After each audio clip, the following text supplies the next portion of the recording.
नमस्कार, मैं हूं आपके साथ अंजना और आप देख रहे हैं न्यूज़ 1 टुडे। आइए बढ़ते हैं आज की बड़ी खबर की ओर।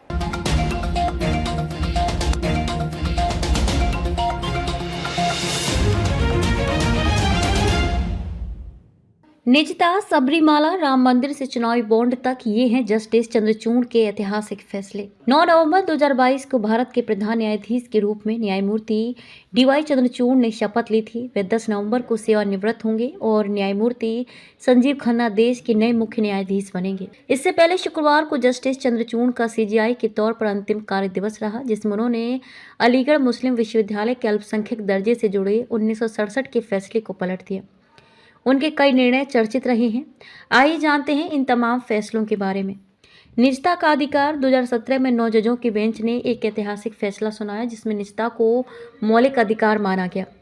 इसे न्यायमूर्ति के एस पुट्टुस्वामी बनाम भारत संघ मामले के रूप में जाना जाता है। जस्टिस चंद्रचूड़ ने खुद और 3 अन्य जजों की ओर से बोलते हुए बहुमत की राय लिखी। इसमें निजता को भारतीय संविधान के अनुच्छेद 21 के तहत जीवन और व्यक्तिगत स्वतंत्रता के अधिकार का अभिन्न अंग बताया गया। दिल्ली का असली मालिक दिल्ली सरकार बनाम भारत संघ 2018 हाल के वर्षों में एक चर्चित फैसला रहा है। मुख्यमंत्री और उपराज्यपाल के बीच विवाद ने एनसीटी राष्ट्रीय राजधानी क्षेत्र की स्थिति पर कानूनी विवाद को जन्म दिया।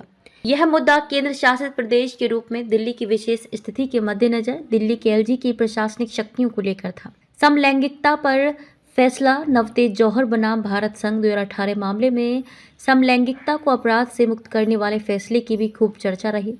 इसमें न्यायमूर्ति चंद्रचूड़ की सहमति वाली राय ने धारा 377 को असंवैधानिक घोषित किया। 158 साल पुराना कानून वयस्कों के बीच सहमति से समलैंगिक संबंधों को अपराध मानता था।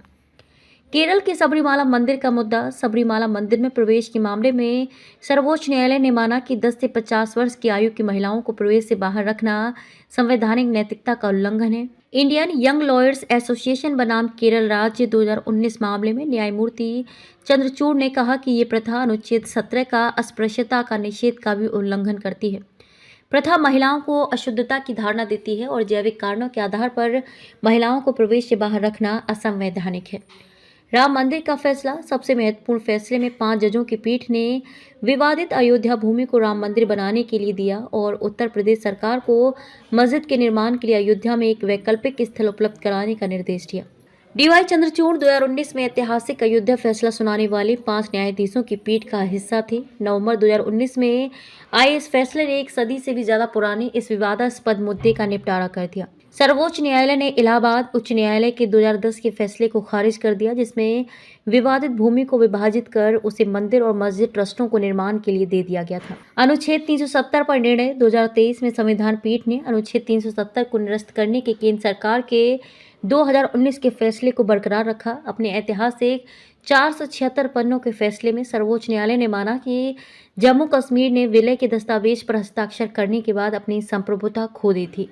सांसदों और विधायकों के लिए छूट। मार्च 2024 में मुख्य न्यायाधीश चंद्रचूड़ की अध्यक्षता वाली संविधान पीठ ने फैसला सुनाया था कि यदि किसी सांसद या विधायक पर विधायिका में वोट या भाषण के लिए रिश्वत लेने का आरोप लगाया जाता है तो वह मुकदमे से बचने का दावा नहीं कर सकता। SC/ST वर्ग आरक्षण में वर्गीकरण। इसी साल सितंबर में 7 न्यायाधीशों की पीठ ने 6:1 बहुमत से EV चिन्नैया मामले को खारिज करते हुए SC/ST श्रेणियों के भीतर उपवर्गीकरण की अनुमति दी। 2024 के पंजाब राज्य बनाम दविंदर सिंह SC/ST का उपवर्गीकरण फैसले में क्रीमी लेयर के विचारों पर जोर दिया गया और विभिन्न SC/ST उपसमूहों के बीच समान लाभ वितरण सुनिश्चित करने के लिए राज्यों की शक्ति की पुष्टि की गई। अब तक के लिए बस इतना ही। फिर मिलते हैं एक ऐसी ही बड़ी खबर के साथ। तब तक के लिए नमस्कार और देखते रहिए न्यूज़ 1 टुडे।